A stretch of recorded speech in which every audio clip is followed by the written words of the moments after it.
Lecture taken by Mrs. Subi Vasil.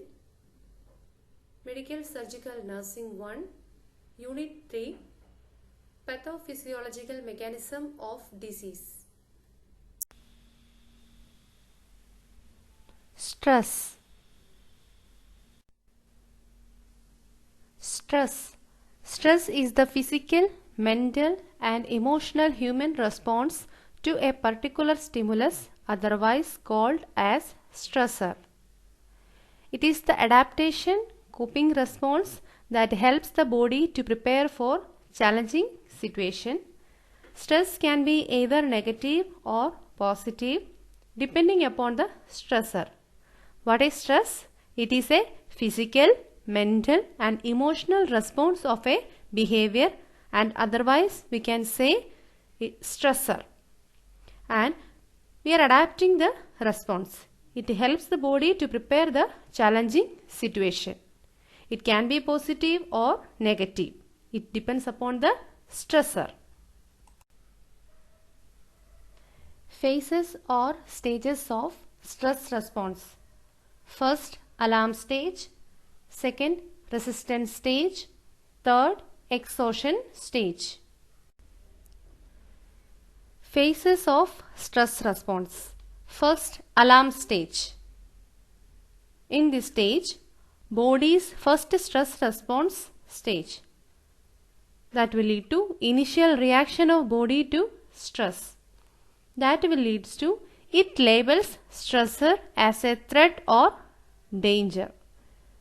That will lead immediately activate fight or flight response. What is occurring in the first stage? That means in alarm stage, what is happening? First response comes. Then the body reacts to the stress. Then what is happening?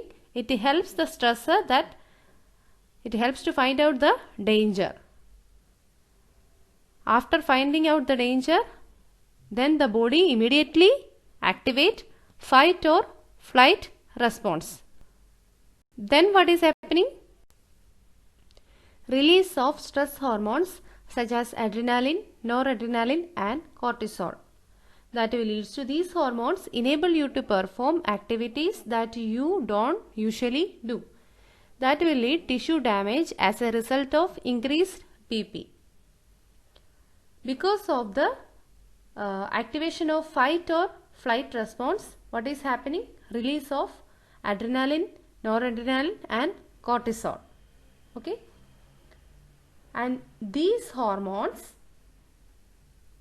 will not allow you to perform the activities that you don't usually do.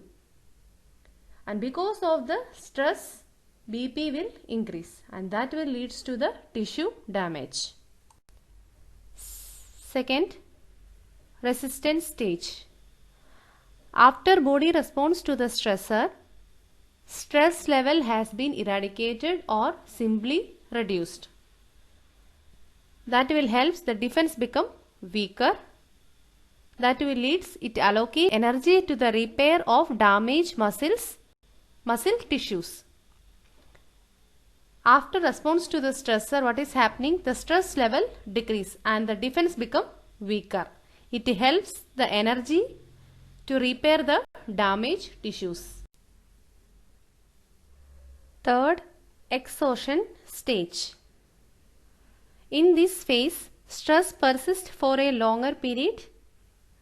Body starts to lose its ability to combat the stressors, and it can be referred to as the gate towards burnout or stress overload. Finally, it can lead to health problem if not resolved immediately. What is happening in the exhaustion stage? In this stage, the stress persists for long period. Because of that, the body loses its ability to cope up with the stress and the body gets more overload of stress. And that will lead to health problem if we are not treated.